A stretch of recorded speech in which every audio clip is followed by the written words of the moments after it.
ಎಲ್ರಿಗೂ ನಮಸ್ಕಾರ. ಇವತ್ತು ನಾನು ಕೇರಳದ ಅಲಪಿ ಬಗ್ಗೆ ಸಂಪೂರ್ಣ ಟ್ರಿಪ್ ಪ್ಲಾನ್ ಅನ್ನು ನಿಮಗೆ ತಿಳಿಸ್ಕೊಡ್ಲಿಕ್ಕೆ ಬಂದಿದ್ದೀನಿ.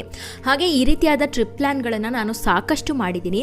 ಅದನ್ನು ಈ ವಿಡಿಯೋದ ಡಿಸ್ಕ್ರಿಪ್ಷನ್ ಬಾಕ್ಸಲ್ಲಿ ಕೊಟ್ಟಿರ್ತೀನಿ, ಅದನ್ನು ನೀವು ನೋಡಬಹುದು. ಹಾಗೆ ಈ ಟ್ರಿಪ್ ಪ್ಲಾನ್ಗಳು ಯಾರಿಗೆಲ್ಲ ಯೂಸ್ ಆಗಬಹುದು ಅಂತ ನಿಮಗನ್ಸುತ್ತೋ ಅವ್ರಿಗೆ ಇದನ್ನು ಶೇರ್ ಮಾಡಲಿಕ್ಕೆ ಮಿಸ್ ಮಾಡಬೇಡಿ.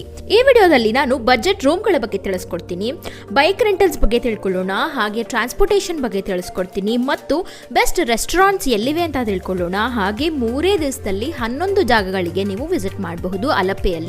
ಅಲಪಿಯಲ್ಲಿ ಬರೀ ಬೀಚ್ಗಳಿದಾವೆ ಅಂತ ಸಾಕಷ್ಟು ಜನರಿಗೆ ಅನಿಸಿರುತ್ತೆ. ಆದರೆ ಇಲ್ಲಿ ಬರೀ ಬೀಚ್ ಅಲ್ಲದೆ ಜಲಪಾತಗಳನ್ನು ಕೂಡ ನೋಡಬಹುದು. ಅಂದರೆ ಇದು ಅಲಪಿಯಲ್ಲೇ ಎಕ್ಸಾಕ್ಟ್ ಆಗಿರೋದಿಲ್ಲ, ಸ್ವಲ್ಪ ಸರೌಂಡಿಂಗ್ಸಲ್ಲಿ ನಾನು ಕವರ್ ಮಾಡ್ತಾ ಇದ್ದೀನಿ. ಹಾಗೆ ಈ 11 ಜಾಗಗಳ ಇಂಪಾರ್ಟೆನ್ಸ್ ಅನ್ನು ಕೂಡ ನಾನು ಈ ವಿಡಿಯೋದಲ್ಲಿ ಕವರ್ ಮಾಡ್ತಾ ಇದ್ದೀನಿ. ಅಲಪಿಗೆ ಹೋಗ್ಲಿಕ್ಕೆ ಬೆಸ್ಟ್ ಟೈಮ್ ಯಾವುದು ಅಂತ ಕೂಡ ಈ ವಿಡಿಯೋದಲ್ಲಿ ನಾನು ಕವರ್ ಮಾಡ್ತಾ ಇದ್ದೀನಿ.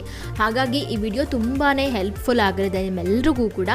ಅದಕ್ಕೆ ಇದನ್ನು ಆದಷ್ಟು ಶೇರ್ ಮಾಡಿ ಮತ್ತು ಲೈಕ್ ಮಾಡಲಿಕ್ಕೆ ಮಿಸ್ ಮಾಡಬೇಡಿ. ಹಾಗೆ ಇಂತಹ ಮತ್ತೊಂದಷ್ಟು ವಿಡಿಯೋಗಳಿಗಾಗಿ ನಮ್ಮ ಚಾನಲ್ಗೆ ಸಬ್ಸ್ಕ್ರೈಬ್ ಆಗಲಿಕ್ಕೂ ಕೂಡ ಮರಿಬೇಡಿ. ಬೆಂಗಳೂರಿಂದ ಅಲಪಿಗೆ 560 ಕಿಲೋಮೀಟರ್ಗಳಷ್ಟು ಆಗುತ್ತೆ. ಇಲ್ಲಿಗೆ ನೀವು ನಿಮ್ಮ ಓನ್ ಟ್ರಾನ್ಸ್ಪೋರ್ಟೇಷನ್ ಮೂಲಕ ಹೋಗಬಹುದು. ಅದು ಬೇಡ ಅಂತ ಅಂದರೆ ನೀವು ಟ್ರೈನ್ ಮೂಲಕ ಇಲ್ಲಿಗೆ ವಿಸಿಟ್ ಮಾಡಬಹುದು. ಇನ್ನಿಲ್ಲ, ಮೆಜೆಸ್ಟಿಕ್ ರೈಲ್ವೆ ಸ್ಟೇಷನ್ಗೆ ಹೋಗಿ ಅಲ್ಲಿ ಎಕ್ಸ್ಪ್ರೆಸ್ಗೆ ನೀವು ಟ್ರೈನನ್ನು ಹತ್ಕೊಂಡ್ರೆ ಡೈರೆಕ್ಟ್ ಆಗಿ ನಿಮಗೆ ಅಲಪಿ ರೈಲ್ವೆ ಸ್ಟೇಷನ್ಗೆ ಹೋಗಿ ಡ್ರಾಪ್ ಮಾಡ್ತಾರೆ. ಹಾಗೆ ನಿಮಗೆ ಇಲ್ಲಿ ಟ್ರೈನ್ ಡೀಟೇಲ್ಸ್ ಅಂದರೆ ಟೈಮ್ ಎಷ್ಟೊತ್ತಿಗೆ ಬರುತ್ತೆ ಏನು ಅಂತೆಲ್ಲ ತಿಳ್ಕೊಳ್ಬೇಕು ಅಂದರೆ ನೀವು ಅದನ್ನು ಗೂಗಲ್ ಮ್ಯಾಪ್ಸಲ್ಲೇ ತಿಳ್ಕೊಂಡು ಮೆಜೆಸ್ಟಿಕ್ ಬಸ್ ಸ್ಟ್ಯಾಂಡ್ಗೆ ಹೋಗಿ ರೀಚ್ ಆಗಬಹುದು. ನೀವು ಅದನ್ನು ತಿಳ್ಕೊಳ್ಬೇಕು ಅಂದರೆ ನಾನು ಅದರ ಸಂಪೂರ್ಣ ಮಾಹಿತಿಯನ್ನು ಒಂದು ವಿಡಿಯೋದಲ್ಲಿ ಹೇಳಿದ್ದೀನಿ. ಆ ವಿಡಿಯೋ ಲಿಂಕನ್ನು ನಾನು ಡಿಸ್ಕ್ರಿಪ್ಷನ್ ಬಾಕ್ಸಲ್ಲಿ ಕೊಟ್ಟಿರ್ತೀನಿ, ಅದನ್ನು ಕೂಡ ಚೆಕ್ ಮಾಡಲಿಕ್ಕೆ ಮಿಸ್ ಮಾಡಬೇಡಿ. ಅದರಿಂದ ನಿಮಗೆ ಟೈಮಿಂಗ್ಸ್ ಹೇಗೆ ನೋಡ್ಕೊಳ್ಳೋದು ಗೂಗಲ್ ಮ್ಯಾಪ್ಸಲ್ಲಿ ಅಂತ ಗೊತ್ತಾಗುತ್ತೆ. ಇಲ್ಲಿಗೆ ನೀವು ಪ್ರೈವೇಟ್ ಬಸ್ಗಳನ್ನು ಕೂಡ ಬುಕ್ ಮಾಡ್ಕೊಂಡು ಹೋಗಬಹುದು. ಬಸ್ಗಳಕ್ಕಿಂತ ಟ್ರೈನ್ ಸ್ವಲ್ಪ ಬೆಟರ್ ಅಂತ ಹೇಳಬಹುದು. ಈಗ ಅಲಪಿಗೆ ಹೋದಾಗ ನೀವು ಬೈಕ್ಗಳನ್ನು ರೆಂಟಿಗೆ ತೊಗೊಳ್ತೀರಾ ಅಂತ ಅಂದರೆ ಅಲಪಿಯಿಂದ 1.5 ಕಿಲೋಮೀಟರ್ ದೂರ ಇರುವಂತಹ ಕೇರಳ ಟ್ರೈಲ್ಸ್ಗೆ ನೀವು ರೀಚ್ ಆಗಬಹುದು. ಹಾಗೆ ಮತ್ತೊಂದು ಅಲಪಿಯಿಂದ 1.5 ಕಿಲೋಮೀಟರ್ ದೂರ ಇರುವಂತಹ ಕೆಸ್ಬೆಲ್ಲಾ ರೆಂಟಲ್ ಸ್ಕೂಟರ್ಗೆ ನೀವು ರೀಚ್ ಆಗಬಹುದು. ಹಾಗೆ ಮತ್ತೊಂದು ಅಲಪಿಯಿಂದ 3 ಕಿಲೋಮೀಟರ್ಗಳಷ್ಟು ದೂರ ಇರುವಂತಹ ನ್ಯೂ ಸಿಕೋ ಟೂರ್ಸ್ ಅಂಡ್ ಟ್ರಾವೆಲ್ಸ್ಗೆ ನೀವು ರೀಚ್ ಆಗಬಹುದು. ಇಲ್ಲಿ ಒಂದು ದಿವಸಕ್ಕೆ 500ರಿಂದ 600 ರೂಪಾಯಿನ ಚಾರ್ಜ್ ಮಾಡ್ತಾರೆ. ಈಗ 3 ದಿನಗಳ ಟ್ರಿಪ್ ಪ್ಲಾನ್ ಅನ್ನು ಸ್ಟಾರ್ಟ್ ಮಾಡೋಕ್ಕೂ ಮುಂಚೆ ನಾನೊಂದು ವಿಷಯನ ಇಲ್ಲಿ ಕ್ಲಿಯರ್ ಮಾಡಿಬಿಡ್ತೀನಿ. 3 ದಿನಗಳು ಟ್ರಿಪ್ಪನ್ನು ಪ್ಲ್ಯಾನ್ ಮಾಡಬೇಕು ಅಂತ ಅಂದರೆ ನೀವು ಹಿಂದಿನ ದಿನ 3 ದಿವಸಕ್ಕೂ ಹಿಂದೆಯೇ ನೀವು ಟ್ರಾವೆಲನ್ನು ಸ್ಟಾರ್ಟ್ ಮಾಡಿಬಿಟ್ಟಿರಬೇಕು. 1 ದಿವಸ ಮುಂಚೆನೇ ನೀವು ಟ್ರಾವೆಲನ್ನು ಸ್ಟಾರ್ಟ್ ಮಾಡಿದ್ರೆ ಅಲಪಿನಲ್ಲಿ ನೀವು 3 ಡೇಸನ್ನು ಕವರ್ ಮಾಡಬಹುದು. ಆಗ ನೀವು ಎಲ್ಲ ಜಾಗಗಳನ್ನು ನೋಡಬಹುದು. ಈಗ ಮೊದಲನೇ ದಿವಸ ನೀವು ಅಲಪಿಯಿಂದ 4 ಕಿಲೋಮೀಟರ್ಗಳಷ್ಟು ದೂರ ಇರುವಂತಹ ಅಲಪಿ ಬೋಟಿಂಗ್ಗೆ ಹೋಗಿ ರೀಚ್ ಆಗಿ. ಇಲ್ಲಂತೂ ನೀವು ಬ್ಯಾಕ್ ವಾಟರ್ಸ್ ರೈಡ್ ಮಾಡಬಹುದು. ಬೋಟಲ್ಲಿ ಬೋಟ್ ಹೌಸ್ಗಳನ್ನು ನೀವಿಲ್ಲಿ ಪರ್ಚೇಸ್ ಮಾಡಬಹುದು ಅಥವಾ ಶಿಕಾರ ರೈಡನ್ನು ಕೂಡ ತೊಗೊಳ್ಬಹುದು. ಇಲ್ಲಿ ಪರ್ ಹೆಡ್ ಅಂದರೆ ಒಬ್ಬರಿಗೆ 2,000ದಿಂದ 3,000 ರೂಪಾಯಿನ ಚಾರ್ಜ್ ಮಾಡ್ತಾರೆ. ಬೋಟ್ ಹೌಸ್ ಏನಾದರೂ ನೀವು ಚೂಸ್ ಮಾಡ್ತಾ ಇದ್ದೀರಾ ಅಂದರೆ, ಶಿಕಾರ ರೈಡನ್ನು ನೀವೇನಾದರೂ ಚೂಸ್ ಮಾಡ್ತಾ ಇದ್ದೀರಾ ಅಂದರೆ ಒಬ್ಬರಿಗೆ 600 ರೂಪಾಯಿಯನ್ನು ಚಾರ್ಜ್ ಮಾಡ್ತಾರೆ. ಅದ್ರ ಮೇಲೂ ಕೂಡ ಚಾರ್ಜ್ ಮಾಡಬಹುದು. ಆದಷ್ಟು ನೀವು ಅವ್ರ ಹತ್ರ ಕಡಿಮೆ ಮಾಡಿಸ್ಲಿಕ್ಕೆ ನೋಡಬೇಕಾಗತ್ತೆ. ನಮಗೆ ಅಲಪಿ ಅಂದಮೇಲೆ ಬೋಟಿಂಗ್ ಅಂತೂ ಮಸ್ಟ್ ಆ್ಯಂಡ್ ಮ್ಯಾಂಡೇಟ್ರಿ ಅಂತಾನೆ ಹೇಳಬಹುದು. ಇಲ್ಲಿನ ಬ್ಯಾಕ್ ವಾಟರ್ಸ್ ಅಂತೂ ಅಷ್ಟು ಸುಂದರವಾಗಿ ನಿಮಗೆ ಕಾಣಿಸುತ್ತೆ. ನಮ್ಮೆಲ್ಲರಿಗೂ ಗೊತ್ತಿರೋ ಹಾಗೆ ಕೇರಳದಲ್ಲಿ ಬ್ಯಾಕ್ ವಾಟರ್ಸ್ ಬೋಟ್ ರೈಡ್ಗೆ ಹೋಗೋದೇ ಒಂದು ಮಜಾ. ಈ ಬೋಟ್ ರೈಡ್ಸ್ ಅಂತೂ ನೀವು ಅಲಪಿಗೆ ಹೋದಾಗ ಟ್ರೈ ಮಾಡಲೇಬೇಕು, ಯಾಕಂದರೆ ಆ ಎಕ್ಸ್ಪೀರಿಯನ್ಸ್ ಅಷ್ಟು ಚೆನ್ನಾಗಿರುತ್ತೆ. ಇಲ್ಲಿ ಬೋಟ್ ರೈಡನ್ನು ನೀವು ಎಂಜಾಯ್ ಮಾಡಾದ್ಮೇಲೆ ಇಲ್ಲಿಂದ 5 ಕಿಲೋಮೀಟರ್ಗಳಷ್ಟು ದೂರ ಹೋದರೆ ನಿಮಗೆ ಅಲಪಿ ಬೀಚ್ ಸಿಗತ್ತೆ. ಇದನ್ನ ಅಲಪುಳ ಬೀಚ್ ಅಂತ ಕೂಡ ಕರೀತಾರೆ. ಹಾಗೆ ಈ ಬೀಚ್ ಅಂತೂ ತುಂಬಾನೇ ಪ್ರಸಿದ್ಧವಾದ ಬೀಚ್ ಅಂತಾನೆ ಹೇಳಬಹುದು. ಅಲಪಿನಲ್ಲಿ ಇದೊಂದು ಫೇಮಸ್ ಟೂರಿಸ್ಟ್ ಸ್ಪಾಟ್ ಕೂಡ ಹೌದು. ಇಲ್ಲಂತೂ ನೀವು ನಿಮ್ಮ ಫ್ರೆಂಡ್ಸ್ ಆ್ಯಂಡ್ ಫ್ಯಾಮಿಲಿ ಜೊತೆ ಆರಾಮಾಗಿ ಟೈಮ್ ಸ್ಪೆಂಡ್ ಮಾಡಬಹುದು. ಹಾಗೆ ಈ ಬೀಚನ್ನು ನೋಡಾದ್ಮೇಲೆ ನೀವು ಇಲ್ಲಿಂದ 4 ಕಿಲೋಮೀಟರ್ಗಳಷ್ಟು ದೂರ ಹೋದರೆ ನಿಮಗೆ ಉಡುಪಿ ಶ್ರೀಕೃಷ್ಣ ದೇವಾಲಯ ಸಿಗತ್ತೆ. ಇಲ್ಲಿ ಈ ದೇವಸ್ಥಾನ ಅಂತೂ 15ನೇ ಶತಮಾನದಲ್ಲಿ ಕಟ್ಟಲಾಗಿತ್ತು ಅಂತ ಹೇಳಲಾಗುತ್ತೆ. ಈ ದೇವಸ್ಥಾನ ಅಷ್ಟು ಪ್ರಾಚೀನವಾದ್ದು. ಈ ಜಾಗ ಅಂತೂ ನಿಮಗೆ ತುಂಬಾನೇ ಆಕರ್ಷಕ ಅನ್ಸುತ್ತೆ. ಹಾಗೆ ಇಲ್ಲಿ ನಿಮಗೆ ಪಾಸಿಟಿವಿಟಿ ತುಂಬ ಜಾಸ್ತಿ ಫೀಲ್ ಆಗುತ್ತೆ. ಹಾಗೆ ಕಲಾಪ್ರೇಮಿಗಳಿಗಂತೂ ಈ ದೇವಾಲಯ ತುಂಬಾನೇ ಅಚ್ಚುಮೆಚ್ಚಾಗತ್ತೆ. ಈ ದೇವಾಲಯದಲ್ಲಿ ನೆಲೆಸಿರುವಂತಹ ಕೃಷ್ಣ ಪರಮಾತ್ಮನ ವಿಗ್ರಹ ಅಂತೂ ಅಷ್ಟು ಸುಂದರವಾಗಿ ನಿಮಗೆ ಕಾಣಲು ಸಿಗುತ್ತೆ. ಯಾಕಂದರೆ ಈ ವಿಗ್ರಹನ ಗ್ರಾನೈಟ್ ಕಲ್ಲಿನಿಂದ ಕೆತ್ತಲಾಗಿದೆ. ಹಾಗೆ ನೆರಳಲ್ಲಿ ಇದು ಗಾಢ ಕಪ್ಪು ಬಣ್ಣವನ್ನ ತೋರ್ಪಡಿಸುತ್ತೆ.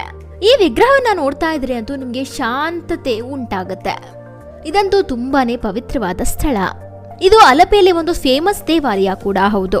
ಈ ದೇವಾಲಯದಲ್ಲಿ ಶ್ರೀಕೃಷ್ಣನ ಅನುಗ್ರಹವನ್ನ ಪಡ್ಕೊಂಡಾದ ಮೇಲೆ ಇಲ್ಲಿಂದ 14 ಕಿಲೋಮೀಟರ್ಗಳಷ್ಟು ದೂರ ಹೋದ್ರೆ ನಿಮಗೆ ಮರಾರಿ ಬೀಚ್ ಸಿಗತ್ತೆ. ಈ ಬೀಚ್ ಒಂದು ಕ್ಲೀನ್ ಬೀಚ್ ಅಂತಾನೆ ಹೇಳಬಹುದು. ಹಾಗೆ ಇಲ್ಲಿ ಅಷ್ಟು ಕ್ರೌಡ್ ಕೂಡ ಇರೋದಿಲ್ಲ, ಜಾಸ್ತಿ ಜನರ ಗಜಿಬಿಜಿ ಕೂಡ ನಿಮಗೆ ಅನಿಸೋದಿಲ್ಲ.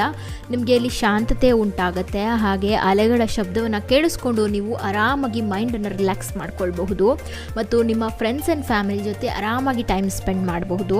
ಹಾಗೆ ಇಲ್ಲಿ ನಿಮಗೆ ವಾಶ್ರೂಮ್ಸ್ ಅವೈಲಬಿಲಿಟಿ ಇರುತ್ತೆ ಮತ್ತು ಪಾರ್ಕಿಂಗ್ ಕೂಡ ನಿಮಗೆ ಸ್ಪೇಸ್ ಇರುತ್ತೆ. ಇಲ್ಲಿಗೆ ನಿಮ್ಮ ಮೊದಲನೇ ದಿನದ ಪ್ಲಾನ್ ಕಂಪ್ಲೀಟ್ ಆಗುತ್ತೆ. ಇಲ್ಲಿಂದ ನೀವು ರೂಮ್ಸ್ಗೆ ಹೋಗಿ ರೆಸ್ಟ್ ಮಾಡಬಹುದು. ಎರಡನೇ ದಿವಸ ಬೆಳಗ್ಗೆ ನೀವು ಅಲಪೆಯಿಂದ 57 ಕಿಲೋಮೀಟರ್ಗಳಷ್ಟು ದೂರ ಇರುವಂತಹ ಅರುವಿಕುಳಿ ಜಲಪಾತಕ್ಕೆ ರೀಚ್ ಆಗಿ. ಹಾಗೆ ನೀವು ಇಲ್ಲಿ ಕೂಡ ಎಂಟ್ರಿ ಫೀಸನ್ನು ಕಟ್ಟಬೇಕಾಗುತ್ತೆ. 10 ರೂಪಾಯಿಂದ 15 ರೂಪಾಯಿನ ಚಾರ್ಜ್ ಮಾಡ್ತಾರೆ. ಈ ಜಲಪಾತದ ಹತ್ರ ಅಂತೂ ನಿಮಗೆ ಸಾಕಷ್ಟು ರಬ್ಬರ್ ಪ್ಲಾಂಟೇಶನ್ಸ್ ಕಾಣಲಿಕ್ಕೆ ಸಿಗುತ್ತೆ. ಹಾಗೆ ಸುತ್ತಮುತ್ತಲೂ ಹಚ್ಚ ಹಸಿರೇ ನಿಮಗೆ ಕಾಣಲು ಸಿಗುತ್ತೆ. ಇದಂತೂ ಒಂದು ಚಿಕ್ಕ ಜಲಪಾತವಾಗಿದ್ರೂ ಸಹ ಸೀಸನಲ್ಲಂತೂ ಈ ಫಾಲ್ಸ್ ತುಂಬಾನೇ ರಭಸವಾಗಿ ಧರಿಗಿಳಿತಾ ಇರುತ್ತೆ. ಇದಂತೂ ಒಂದು ಒಳ್ಳೆ ಪಿಕ್ನಿಕ್ ಸ್ಪಾಟ್ ಅಂತ ಹೇಳಿದ್ರೆ ತಪ್ಪಾಗೋದಿಲ್ಲ. ಈ ಜಲಪಾತವನ್ನು ನೋಡಾದ್ಮೇಲೆ ಇಲ್ಲಿಂದ 38 ಕಿಲೋಮೀಟರ್ಗಳಷ್ಟು ದೂರ ಇರುವಂತಹ ಅರುವಿಪ್ಪರ ಜಲಪಾತಕ್ಕೆ ನೀವು ರೀಚ್ ಆಗಿ. ಇಲ್ಲೂ ಕೂಡ ಎಂಟ್ರಿ ಫೀಸನ್ನು ತಗೊಳ್ತಾರೆ. ಇಲ್ಲಿ ಒಬ್ಬರಿಗೆ 10 ರೂಪಾಯಿನ ಚಾರ್ಜ್ ಮಾಡ್ತಾರೆ. ಇಲ್ಲಂತೂ ನೀವು ಪೋಸ್ಟ್ ಮಾನ್ಸೂನ್ ಸೀಸನಲ್ಲಿ ಏನಾದರೂ ವಿಸಿಟ್ ಮಾಡಿದ್ರೆ ಆರಾಮಾಗಿ ನೀವು ಸುಂದರವಾದ ಹಾಗೆ ದಟ್ಟ ಕಾಡಿನ ನಡುವೆ ಇರುವಂತಹ ಜಲಪಾತವನ್ನು ಕಣ್ತುಂಬಿಸ್ಕೊಳ್ಬಹುದು. ಈ ಜಲಪಾತದ ಹತ್ರ ಹೋಗ್ತಾ ಇದ್ದ ಹಾಗೆ ನಿಮಗೆ ಒಂದು 3D ಎಫೆಕ್ಟ್ ಫೀಲ್ ಆಗುತ್ತೆ. ಸ್ವಲ್ಪ ಹಿಂದೆ ಇರುವಾಗೇ ನಿಮಗೆ ಒಂದು 3D ಲೋಕಕ್ಕೆ ಕಾಲಿಡ್ತಾ ಇರೋ ಹಾಗೆ ಅನಿಸುತ್ತೆ ನೀವು. ಆದರೆ ಇಲ್ಲಿ ನೀರಿರೋವಾಗೆ ಹೋಗಬೇಕು, ಆವಾಗ ಮಾತ್ರ ನಿಮಗೆ ಈ ಅನುಭವ ಆಗೋದು. ಇದಾದ್ಮೇಲೆ ಇಲ್ಲಿಂದ 7 ಕಿಲೋಮೀಟರ್ಗಳಷ್ಟು ದೂರ ಇರುವಂತಹ ಇಲ್ಲಿಕಲ್ ಕಲ್ಲುಗೆ ನೀವು ರೀಚ್ ಆಗಿ. ಇದಂತೂ ಒಂದು ಅತ್ಯಂತ ಅದ್ಭುತವಾದ ಟ್ರೆಕ್ಕಿಂಗ್ ಸ್ಪಾಟ್ ಅಂತಾನೆ ಹೇಳಬಹುದು.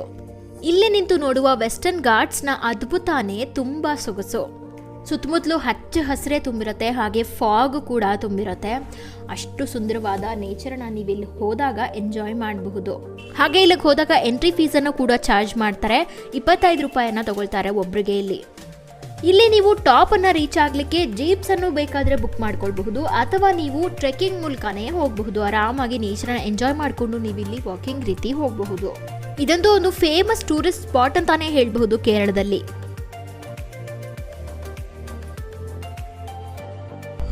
ಈ ಟ್ರೆಕ್ಕಿಂಗ್ ಸ್ಪಾಟ್ ಅನ್ನ ನೀವು ನೋಡಾದ್ಮೇಲೆ ಇಲ್ಲಿಂದ 15 ಕಿಲೋಮೀಟರ್ಗಳಷ್ಟು ದೂರ ಇರುವಂತಹ ಮರ್ಮಾಲ ಜಲಪಾತಕ್ಕೆ ರೀಚ್ ಆಗಿ. ಈ ಜಲಪಾತದ ನೀರಂತೂ ತುಂಬಾನೇ ರಿಫ್ರೆಶಿಂಗ್ ಅಂತಾನೆ ಹೇಳ್ಬಹುದು. ಹಾಗೆ ಇಲ್ಲಿಗೆ ರೀಚ್ ಆಗ್ಲಿಕ್ಕೆ ನೀವು ಸ್ವಲ್ಪ ಟ್ರೆಕ್ಕಿಂಗ್ ಅನ್ನ ಮಾಡಬೇಕಾಗುತ್ತೆ ಫಾಲ್ಸ್ ಅನ್ನ ನೋಡ್ಲಿಕ್ಕೋಸ್ಕರ.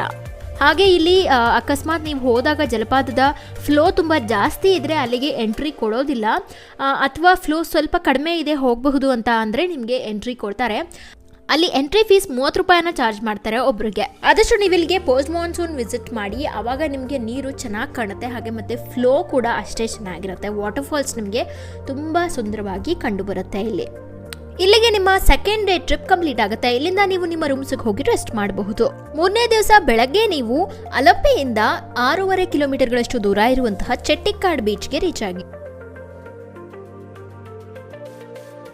ಈ ಬೀಚ್ ಅಂತೂ ನಿಮಗೆ ತುಂಬಾನೇ ಪೀಸ್ಫುಲ್ ಅನಿಸುತ್ತೆ. ಹಾಗೆ ಇಲ್ಲಿ ತುಂಬ ಕ್ರೌಡ್ ಅಂತೂ ಇರೋದೇ ಇಲ್ಲ.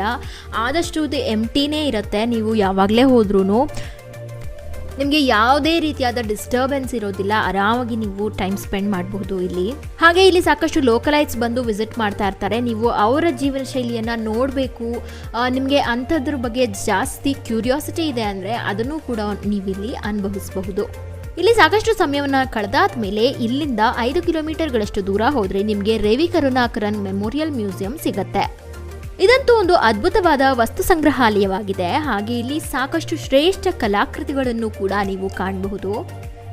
ಈ ಮ್ಯೂಸಿಯಂ ಅನ್ನ ಕೇರಳದ ತೆಂಗಿನಕಾಯಿ ಉದ್ಯಮವನ್ನ ಸುಧಾರಿಸುವಲ್ಲಿ ತನ್ನ ಬೃಹತ್ ಪಾತ್ರಕ್ಕೆ ಹೆಸರುವಾಸಿಯಾಗಿದ್ದ ರವಿ ಕರುಣಾಕರನ್ ಅವರಿಗೆ ಸಮರ್ಪಿಸಲಾಗಿದೆ. ಈ ಮ್ಯೂಸಿಯಂ ಅಲ್ಲಿ ನೀವು ಕೇರಳದ ಜನರ ಹಳೆಯ ಜೀವನವನ್ನ ಕಾಣಬಹುದು. ಅಂದ್ರೆ ಹಳ್ಳಿ ಜನರು ಕೇರಳದಲ್ಲಿ ಹೇಗೆ ಇರ್ತಿದ್ರು ಅಂತ ಬಗ್ಗೆ ಎಲ್ಲ ನಿಮಗೆ ಈ ಒಂದು ಮ್ಯೂಸಿಯಂ ಅಲ್ಲಿ ಕಾಣಲಿಕ್ಕೆ ಸಿಗುತ್ತೆ. ನೀವೇನಾದರೂ ಕಲೆಯ ಪ್ರಿಯರಾಗಿದ್ರೆ ಮತ್ತು ವಸ್ತು ಸಂಗ್ರಹಾಲಯಗಳಿಗೆ ಭೇಟಿ ನೀಡೋದು ನಿಮಗೆ ಇಷ್ಟ ಅಂತ ಆದರೆ ಈ ಒಂದು ವಸ್ತು ಸಂಗ್ರಹಾಲಯಕ್ಕೆ ನೀವು ಭೇಟಿ ನೀಡಿ. ಹಾಗೆ ಇಲ್ಲಿ ಎಂಟ್ರಿ ಫೀಸ್ ಇರುತ್ತೆ. ಒಬ್ಬರಿಗೆ 20 ರೂಪಾಯಿ ಚಾರ್ಜ್ ಮಾಡ್ತಾರೆ. ಈ ಮ್ಯೂಸಿಯಂ ಅನ್ನ ನೋಡಾದ್ಮೇಲೆ ಇಲ್ಲಿಂದ 9 ಕಿಲೋಮೀಟರ್ಗಳಷ್ಟು ದೂರ ಹೋದ್ರೆ ನಿಮಗೆ ಇಂಟರ್ನ್ಯಾಷನಲ್ ಕಾಯಿರ್ ಮ್ಯೂಸಿಯಂ ಸಿಗುತ್ತೆ. ಈ ಕಾಯಿರ್ ಅಂತ ಅಂದ್ರೆ ತೆಂಗಿನಕಾಯಿ ಸಿಪ್ಪೆಯಿಂದ ತಯಾರಿಸುವಂತಹ ಹಗ್ಗಗಳು. ಈ ಹಗ್ಗಗಳನ್ನ ನಾವು ಸಾಮಾನ್ಯವಾಗಿ ನೋಡಿರ್ತೀವಿ. ಇದು ಬ್ರೌನ್ ಕಲರ್ ಅಲ್ಲಿ ಇರುತ್ತೆ. ನಾನು ಇಲ್ಲಿ ತೋರಿಸ್ತಾ ಇದ್ದೀನಿ ನೋಡಿ, ಈ ರೀತಿಯಾದ ಹಗ್ಗಗಳು. ಇದರಿಂದಾನೇ ಸಾಕಷ್ಟು ಉತ್ಪನ್ನಗಳನ್ನು ತಯಾರಿಸಬಹುದು. ಅಂದರೆ ಬೊಂಬೆಗಳನ್ನು ಮಾಡಬಹುದು ಅಥವಾ ಏನಾದರೂ ಸ್ಟೋರ್ ಮಾಡಲಿಕ್ಕೆ ಡಬ್ಬಿಗಳನ್ನು ಮಾಡ್ಕೊಳ್ಬಹುದು. ಈ ರೀತಿಯಾದ ವಸ್ತುಗಳನ್ನೆಲ್ಲ ಕೇರಳದ ಜನರು ಸಾಕಷ್ಟು ವರ್ಷಗಳ ಹಿಂದೆನೇ ಮಾಡ್ಕೊಳ್ತಾ ಬಂದಿದ್ದಾರೆ. ಆ ಒಂದು ಪದ್ಧತಿನ ಹೇಗೆ ಇಲ್ಲಿನ ಜನರು ರೂಢಿಸ್ಕೊಳ್ತಾ ಬಂದರು ಅನ್ನೋದ್ರ ಬಗ್ಗೆ ಎಲ್ಲ ನಿಮಗೆ ಇನ್ಫಾರ್ಮೇಷನ್ ಈ ಒಂದು ಇಂಟರ್ನ್ಯಾಷನಲ್ ಕಾಯಿರ್ ಮ್ಯೂಸಿಯಂ ಅಲ್ಲಿ ಸಿಗುತ್ತೆ. ಈ ವಸ್ತು ಸಂಗ್ರಹಾಲಯದಲ್ಲಿ ನೀವು ತೆಂಗಿನಕಾಯಿಯ ವಿಕಸನ ಮತ್ತು ಅದರ ಬಳಕೆಯ ಬಗ್ಗೆ, ಹಾಗೆ ಅದರ ಪ್ರಾರಂಭದಿಂದ ಇಂದಿನವರೆಗೂ ವೈವಿಧ್ಯಮಯ ಬಳಕೆಗಳು ಹೇಗಿದ್ವು ಮತ್ತು ಆಗಿನ ಕಾಲದಲ್ಲಿ ದೈನಂದಿನ ಜೀವನವನ್ನ ಸಾಗಿಸ್ಲಿಕ್ಕೋಸ್ಕರ ಇದನ್ನ ಯೂಸ್ ಮಾಡಿಕೊಂಡು ಏನೆಲ್ಲ ಉಪಕರಣಗಳನ್ನ ಯೂಸ್ ಮಾಡ್ತಾ ಇದ್ರು ಅಂತ ಕೂಡ ನೀವು ಇಲ್ಲಿ ನೋಡಬಹುದು. ಇಲ್ಲೂ ಕೂಡ ನೀವು ಎಂಟ್ರಿ ಫೀಸನ್ನು ಕಟ್ಟಬೇಕಾಗತ್ತೆ. 25 ರೂಪಾಯಿನ ಚಾರ್ಜ್ ಮಾಡ್ತಾರೆ. ಇಲ್ಲಿಗೆ ನಿಮ್ಮ 3 ದಿನಗಳ ಟ್ರಿಪ್ ಕಂಪ್ಲೀಟ್ ಆಗುತ್ತೆ. ಈಗ ನಾನು ನಿಮಗೆ ಅಲಪೆಗೆ ಹೋದಾಗ ರೂಮ್ಸ್ ಯಾವ್ಯಾವೆಲ್ಲ ಸಿಗ್ತವೆ ಅಂತ ಹೇಳ್ತೀನಿ. ಅಲಪೆಯಿಂದ 4.5 ಕಿಲೋಮೀಟರ್ಗಳಷ್ಟು ದೂರ ಹೋದರೆ ನಿಮಗೆ ಪಾಮಿ ಲೇಕ್ ರೆಸಾರ್ಟ್ ಸಿಗುತ್ತೆ. ಇಲ್ಲಿ ದಿವಸಕ್ಕೆ 2,000 ರೂಪಾಯಿನ ಚಾರ್ಜ್ ಮಾಡ್ತಾರೆ. ಮತ್ತೊಂದು ರೂಮ್ ಅಲಪೆಯಿಂದ 6 ಕಿಲೋಮೀಟರ್ಗಳಷ್ಟು ದೂರ ಇದೆ. ಇದರ ಹೆಸರು ಕೊಲೋನೆಲ್ಸ್ ಬೀಚ್ ವಿಲ್ಲಾ ಅಂತ. ಇಲ್ಲಿ ದಿವಸಕ್ಕೆ 2,000 ರೂಪಾಯಿನ ಚಾರ್ಜ್ ಮಾಡ್ತಾರೆ. ಮತ್ತೊಂದು ರೂಮ್ ಅಲಪೆಯಿಂದ 2 ಕಿಲೋಮೀಟರ್ಗಳಷ್ಟು ದೂರ ಇದೆ. ಇದರ ಹೆಸರು ವೃಂದಾವನಂ ಹೆರಿಟೇಜ್ ಹೋಮ್ ಅಂತ. ಇಲ್ಲಿ ದಿವಸಕ್ಕೆ 1,800ರಿಂದ 2,000 ರೂಪಾಯಿನ ಚಾರ್ಜ್ ಮಾಡ್ತಾರೆ. ಕೊನೆಯ ರೂಮ್ ಅಲಪೆಯಿಂದ 1.5 ಕಿಲೋಮೀಟರ್ ದೂರದಲ್ಲಿದೆ. ಇದರ ಹೆಸರು ವೆನಿಸ್ ಇವಾ ರೆಸಿಡೆನ್ಸಿ ಅಂತ. ಇಲ್ಲಿ ದಿವಸಕ್ಕೆ 1,000 ರೂಪಾಯಿಂದ 1,500 ರೂಪಾಯಿನ ಚಾರ್ಜ್ ಮಾಡ್ತಾರೆ. ಈಗ ಊಟ ತಿಂಡಿ ಮಾಡಲಿಕ್ಕೆ ರೆಸ್ಟೋರೆಂಟ್ಸ್ ಅನ್ನು ನೋಡೋಣ. ಅಲಪೆಯಿಂದ 130 ಮೀಟರ್ಗಳಷ್ಟು ದೂರ ಇರುವಂತಹ ರೈಸ್ ಬೋಟ್ ಪ್ಯೂರ್ ವೆಜಿಟೇರಿಯನ್ ರೆಸ್ಟೋರೆಂಟ್ಗೆ ನೀವು ರೀಚ್ ಆಗಬಹುದು. ಮತ್ತೊಂದು ಅಲಪೆಯಿಂದ 3.5 ಕಿಲೋಮೀಟರ್ಗಳಷ್ಟು ದೂರ ಇರುವಂತಹ ಕೆಸಿಯಾ ರೆಸ್ಟೋರೆಂಟ್ಗೆ ರೀಚ್ ಆಗಬಹುದು. ಮತ್ತೊಂದು ಅಲಪೆಯಿಂದ 260 ಮೀಟರ್ಗಳಷ್ಟು ದೂರ ಇರುವಂತಹ ನಮಸ್ತೆ ಟಿಫನ್ಸ್ಗೆ ನೀವು ರೀಚ್ ಆಗಿ. ಹಾಗೆ ಕೊನೆಯ ಹೋಟೆಲ್ ಅಲಪೆಯಿಂದ 900 ಮೀಟರ್ಗಳಷ್ಟು ದೂರ ಇದೆ. ಇದರ ಹೆಸರು ಹೋಟೆಲ್ ಆರ್ಯಾಸ್ ಅಂತ. ಅಲಪೆಗೆ ಹೋಗ್ಲಿಕ್ಕೆ ಬೆಸ್ಟ್ ಟೈಮ್ ಯಾವುದಪ್ಪ ಅಂತ ನೋಡೋದಾದರೆ ಸೆಪ್ಟೆಂಬರಿಂದ ನೀವು ಜನವರಿ ಒಳಗಡೆನೆ ರೀಚ್ ಆಗಿ. ಆಗ ನಿಮಗೆ ವಾಟರ್ ಫಾಲ್ಸ್ ಕೂಡ ಕಾಣಲಿಕ್ಕೆ ಸಿಗುತ್ತೆ ಮತ್ತು ಬೀಚ್ ಕೂಡ ಶಾಂತತೆಯಿಂದ ಇರುತ್ತೆ. ಅಂದರೆ ಅಷ್ಟು ಶಕೆ ಕೂಡ ಅನಿಸೋದಿಲ್ಲ ನಿಮಗೆ. ಸೊ ಇಲ್ಲಿಗೆ ಅಲಪೆ ಟ್ರಿಪ್ ಪ್ಲ್ಯಾನ್ ಮುಗಿಯುತ್ತೆ. ನಿಮಗೆ ಏನೆಲ್ಲ ಡೌಟ್ಸ್ ಇದ್ರೂ ಸಹ ನನಗೆ ಕಮೆಂಟ್ ಸೆಕ್ಷನಲ್ಲಿ ತಿಳಿಸಿ, ನಾನು ಅದಕ್ಕೆ ಆನ್ಸರ್ ಮಾಡ್ತೀನಿ. ಹಾಗೆ ದಯವಿಟ್ಟು ನಮ್ಮ ಚಾನಲ್ಗೆ ಸಬ್ಸ್ಕ್ರೈಬ್ ಆಗಿ ವಿಡಿಯೋಸನ್ನು ನೋಡಿ. ಇದರಿಂದಾಗಿ ನನಗೆ ಜಾಸ್ತಿ ಮೋಟಿವೇಶನ್ ಅನ್ನೋದು ಸಿಗುತ್ತೆ. ಆಗ ನಾನು ಇನ್ನಷ್ಟು ಈ ರೀತಿಯಾದ ಇನ್ಫಾರ್ಮೇಟಿವ್ ಮಾಹಿತಿಗಳನ್ನು ನಿಮ್ಮೊಂದಿಗೆ ಹಂಚಿಕೊಳ್ಬಹುದು.